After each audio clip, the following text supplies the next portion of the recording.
अच्छा, एक निवेदन करूं मैं आपसे। अब ये बड़ी गूढ़ बातें हैं जिसको श्रवण में अवश्य लाना चाहिए। माँ शबरी के जूठे बेर संसार में बहुत प्रसिद्ध हैं कि नहीं? प्रायः कहा जाता है कि मैया शबरी बेरों को चख करके डलिए में रखती, फिर वही बेर राघव जी को खिलाए। अच्छा, ऐसा नहीं है कि राघव जी या ठाकुर जी ने कभी किसी का जूठन खाया नहीं है, या खा ले तो कोई आश्चर्य की बात है। बिल्कुल नहीं आश्चर्य की बात। कन्हैया तो माधव दास जी के मुख का 3 दिन का रखा हुआ ग्रास भी निकाल कर खा गए थे। विषय ये नहीं है कि ठाकुर जी जूठा खा नहीं सकते हैं। अब विषय ये है कि शबरी मैया ने वह बेर कैसे बेर खिलाए थे। हम आप प्रायः यह विचार करते, चीख चीख के बेरों को चखने का मतलब जानते हैं क्या है? शबरी मैया एक एक बेर नहीं चखती थी। शबरी माँ उन बेर के पेड़ों के पास जाती थी, एक पेड़ से एक बेर तोड़ती थी, चखती थी। अगर एक बेर मीठा होता, जैसे हम कहते हैं ना, अगर पेड़ का एक आम मीठा हो तो इसका मतलब इस पेड़ के सारे आम मीठे होंगे। शबरी माँ इस तरह से बेर चख के लाती थी। प्रायः आजकल ये टीवी सीरियल्स में ज्यादा ही कुछ चीजों को तोड़ मरोड़ करके पेश कर दिया गया, हमने उसी को हकीकत मान लिया। मैं फिर से कह रही हूँ, इसमें कोई आश्चर्य की बात नहीं। अगर ठाकुर जी क्या जूठा नहीं पा सकते, भक्तों का तो सबको स्वीकार है। पर जो मैंने संतों से सुना, शबरी माँ ने चख चख के बेर जो खिलाए ना, वो उन डलियों के बेर के नहीं चखा था। वो जो बेर चखे गए थे वो पेड़ों के बेर चखे जाते थे, और जिस पेड़ का मीठा होता था वो एकत्र करके ले आते। अब एक चीज और, आपने भी प्रायः टीवी में ही देखा होगा, कहते हैं कि लक्ष्मण भैया ने जब ये देखा शबरी माँ वो जूठे बेर लाई है, मान लिया शबरी माँ ने चख के बेर रखे हैं, जूठे ही बेर रखे हैं। तो लक्ष्मण भैया ने देखते ही कहा, अरे राम राम राम राम, मैं तो इस बेर को नहीं खा सकता। आपसे एक प्रश्न करती हूँ, जिन लक्ष्मण भैया ने अपनी पत्नी, अपने माता, अपने पिता, पूरा कुटुंब, पूरा साम्राज्य राम जी के लिए तिनके के समान छोड़ दिया, आपको क्या सत्य में ऐसा लगता है कि राम जी कोई आदेश दे और लक्ष्मण भैया कहेंगे ना ना ना ना मैं नहीं खा सकता ये बेर? आपको ऐसा लगता है कि ये चीज हो सकती है? जो लक्ष्मण भैया राघव जी के लिए रणभूमि के क्षेत्र में शक्ति का प्रहार सह गए, बाण खा लिया, वो एक बेर के लिए कहेंगे कि ना ना भैया वो मलिन है, वो दूषित है, वो गंदी रहती है, मैं ये जूठे बेर नहीं खाऊंगा। वास्तव में क्या लक्ष्मण भैया का चरित्र हमने इतना ही समझा है? लक्ष्मण भैया का क्या ये जीवन है? जो लक्ष्मण भैया एक श्वास भी राम जी की आज्ञा के बिना नहीं लेते, और सबसे बड़ी बात, जिनको स्वयं राम जी ने भामनी कहकर नौधा भक्ति सुनाई रामायण श्री रामचरितमानस के भीतर, उन शबरी मैया का क्या मन से भी लक्ष्मण भैया तिरस्कार कर सकते हैं? हम ये जो चीज स्क्रीन पर देख लेते हैं, हमने उसे ही हकीकत मान लिया कि लक्ष्मण जी को बेर जबरन राम जी ने दिया तो लक्ष्मण जी ने पीछे फेंक दिया।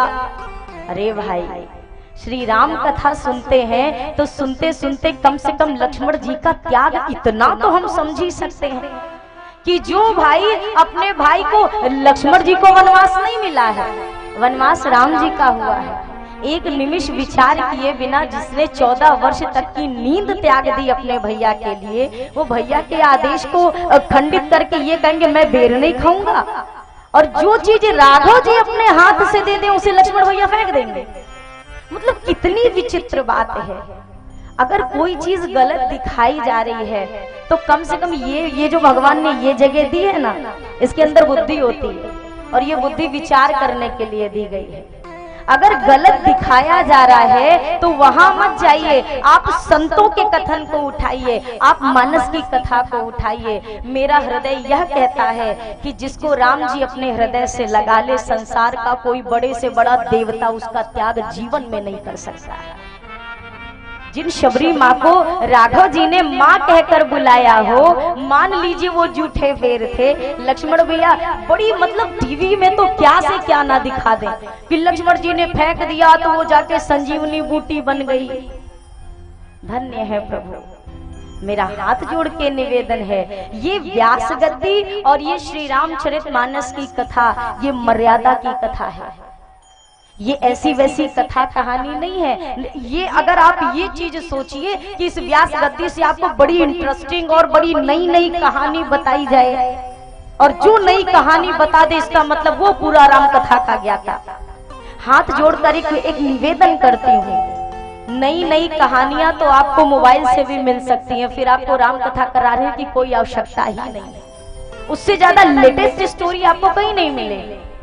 पर अगर श्री गोस्वामी जी की मानस की कथा की चर्चा करते हैं, मेरे गोस्वामी जी की एक बात कही गई, सूर अनेक फिरे कड़ मांगते, पैपद सूर सुस्वाद कहाँ है, पुनि झांझे मंजीरे बजते फिरे मीरा मत वारी सिचाह कहाँ है, सिया राम कथा कितनों ने लिखी, पर तुलसी सी मर्याद कहाँ है, नरसिंह बसे प्रति खंभन में, पर काढ़न को प्रहलाद कहाँ है।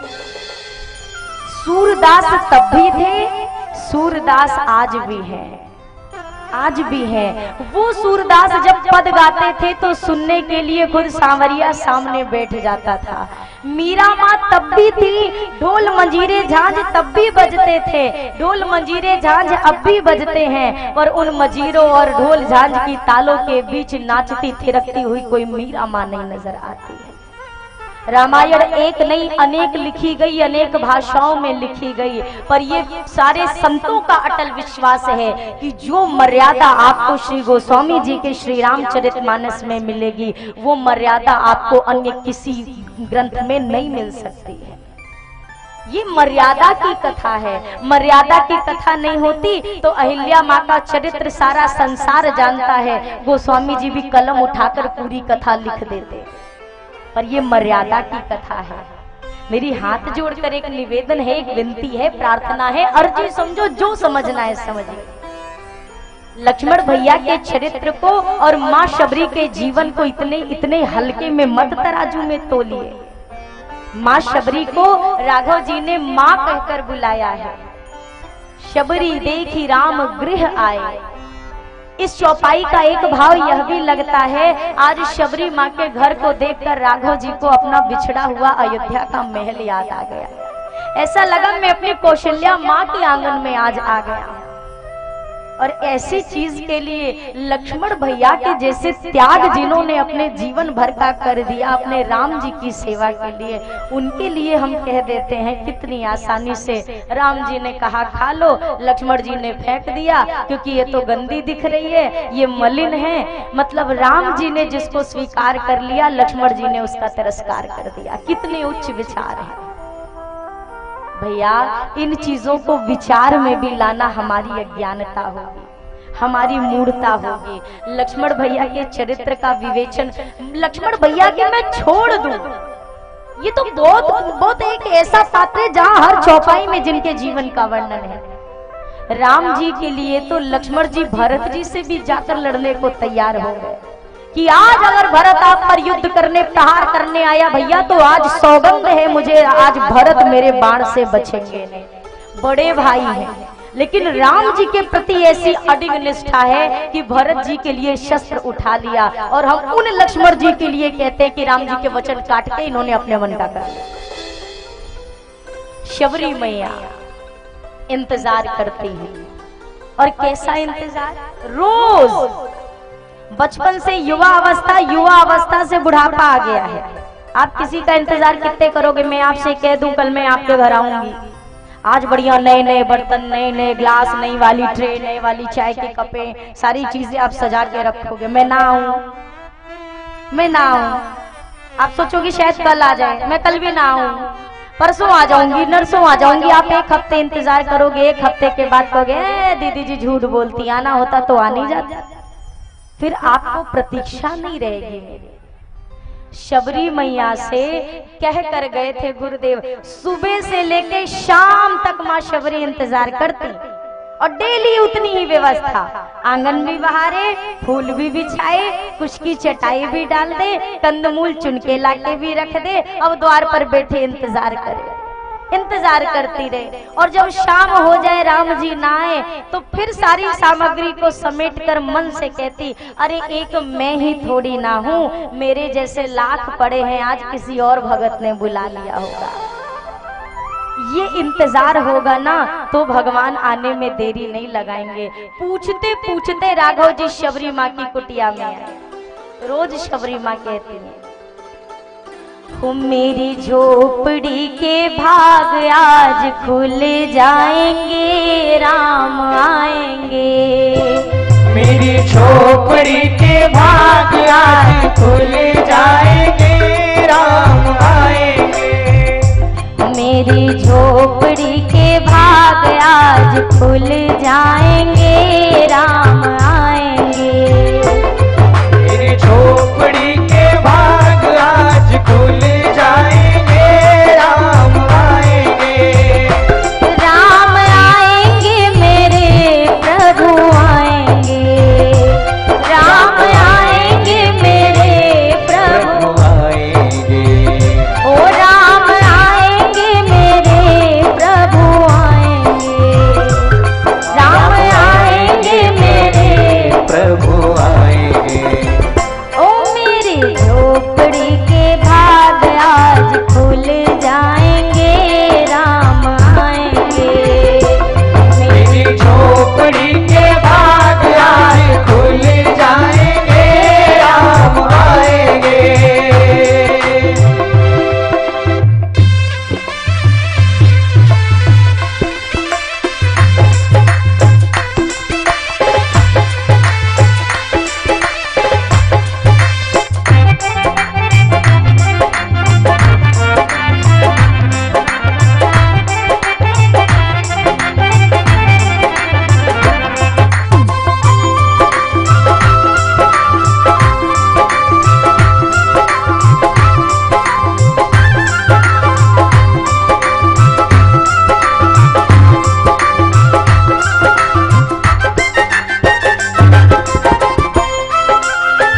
ओ राम आएंगे तो अंगना बहारूंगी, राम आएंगे तो अंगना बहारूंगी। सब लोग गाइए। ओ राम आएंगे तो अंगना बहारूंगी, राम आएंगे तो अंगना बहारूंगी। ओ मैं तो पल पल डगर निहारूंगी, मैं तो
के भाग आज खुल जाएंगे राम, मेरे जन्मों के पाप सारे कट जाएंगे राम। ओ मेरी झोपड़ी के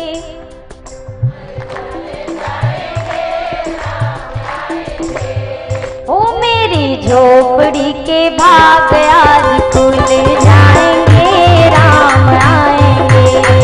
ओ मेरी झोपड़ी के भाग आज खुल जाएंगे राम आएंगे।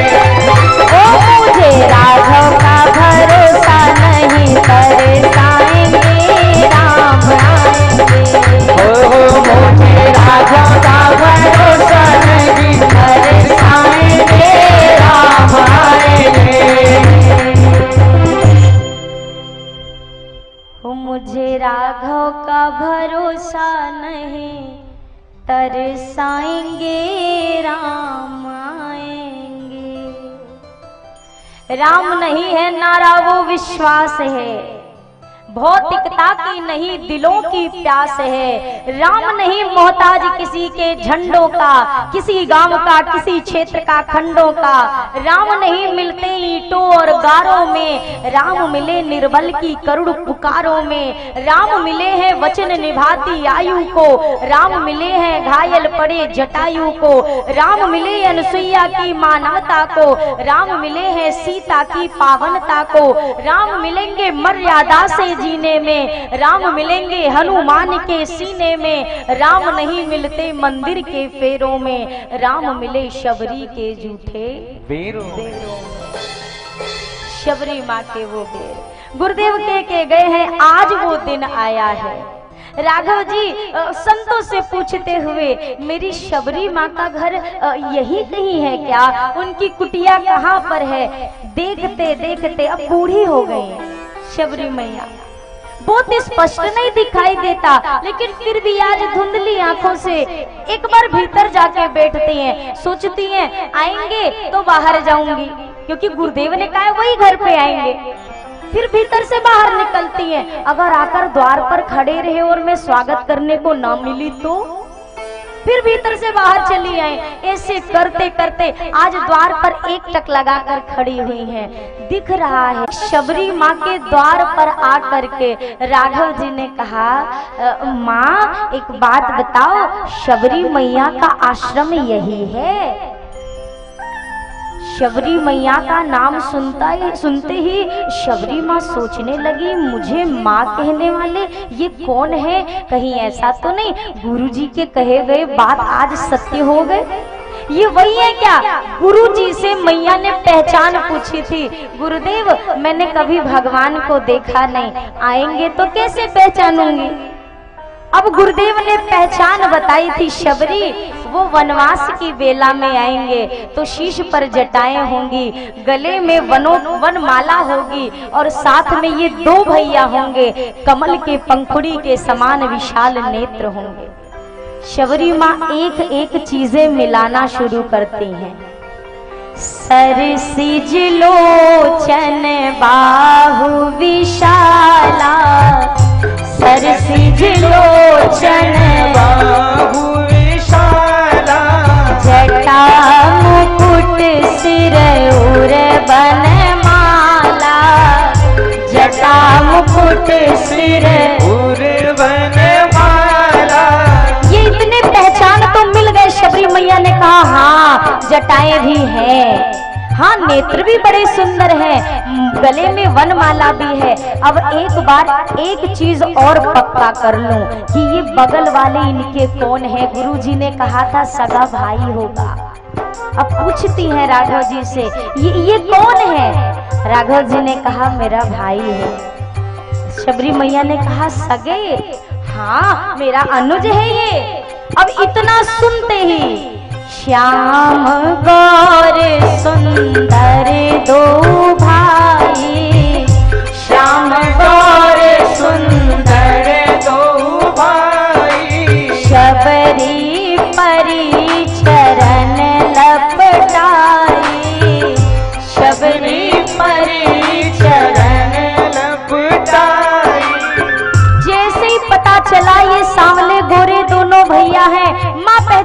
गई, यही है जिनका इंतजार था, ये वही है। प्रणाम नहीं किया है, प्रणाम नहीं किया है।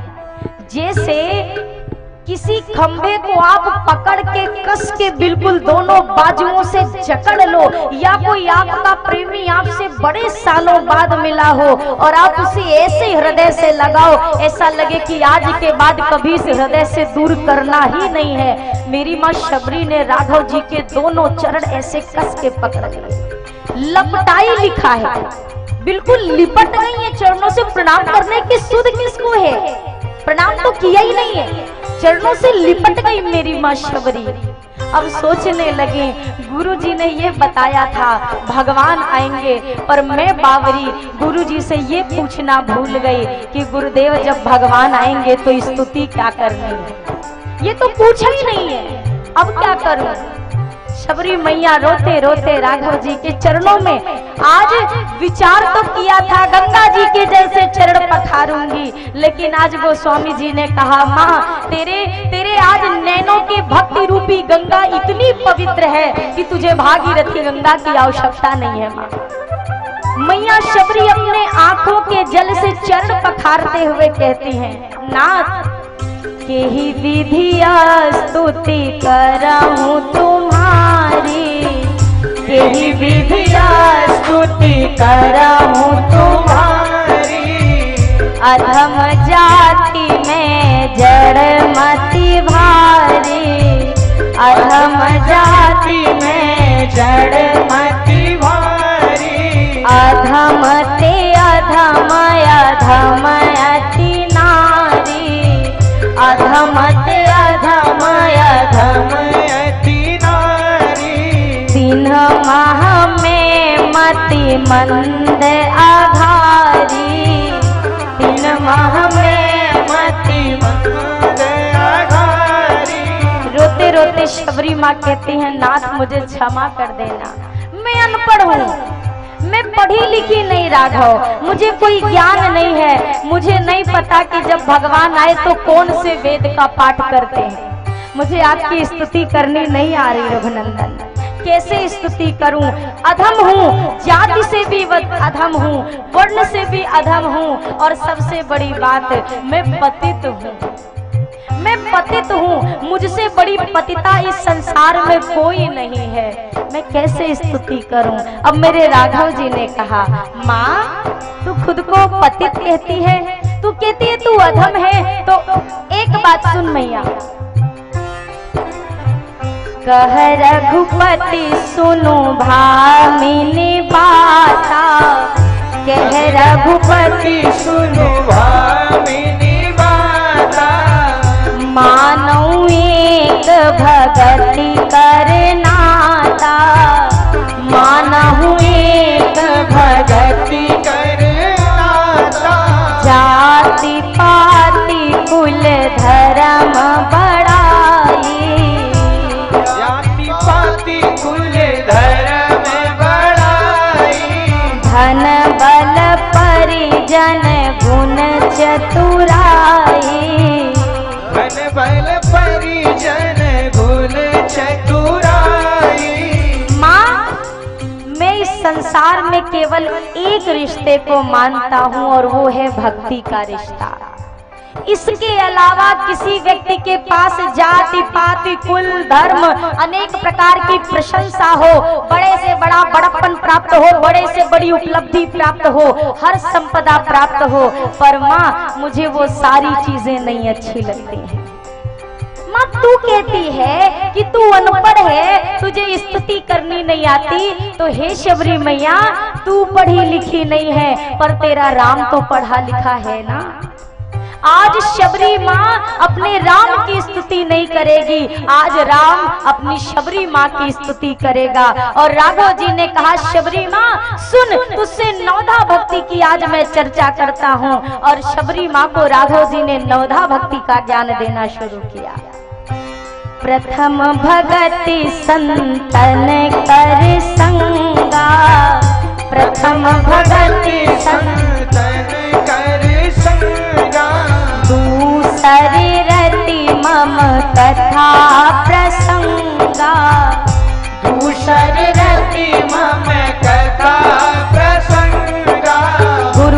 पंकज सेवा, तीसरी भगति अमान, चौथी भगति मम गुण गना, करई कपट तजिगान। मंत्र जाप मम दृढ़ विश्वासा, मंत्र जाप मम दृढ़ विश्वासा। पंचम भजन सुवेद प्रकाशा, पंचम भजन वेद प्रकाशा। खटदम शील विरति बहु कर्मा, खटदमशील विरति बहु कर्मा। निरत निरंतर सज्जन धर्मा, निरत निरंतर सज्जन धर्मा। सातम सम मोहि मैं जग देखा, सातम सम मोहि मैं जग देखा। मोते संत अधिक करि लेखा, मोते संत अधिक करि लेखा। जाति पाति कुल धर्म बढ़ाई, जाति पाति कुल धर्म बढ़ाई। धन बल परिजन गुण चतुराई, धन बल परिजन गुण चतुराई। आठव जथा लाभ संतोषा, आठव जथा लाभ संतोषा। सपने हूँ नहीं देखई पर दोषा, सपने हूँ नहीं देखी पर दोषा। नवम सरल सब सन छलहीना, नवम सरल सब सन छलहीना। मम भरोसा ही हर्ष न दीना, मम भरोसा ही हर्ष न दीना। सोई अतिशय प्रिय भामिनी मोरे। 9 प्रकार की भक्ति बताई है, जिसमें पहली भक्ति बताई प्रथम भगति संतन कर संगा, दूसर रति मम कथा प्रसंगा। ये आप दूसरी प्रकार की भक्ति कर रहे हैं, दूसरी प्रकार की। पर ये दूसरी प्रकार की भक्ति कब आपके जीवन में आएगी? जब पहली भक्ति में आपकी रुचि होगी। अगर आपको संतों का संग प्रिय है तभी सत्संग में आपका मन लगेगा, नहीं तो क्यों लगेगा? क्यों लगेगा? ये दूसरी प्रकार की भक्ति है। अच्छा, ये 8 भक्तियों की चर्चा की और 9वीं भक्ति में कहा नवम सरल सब सन छलहीना।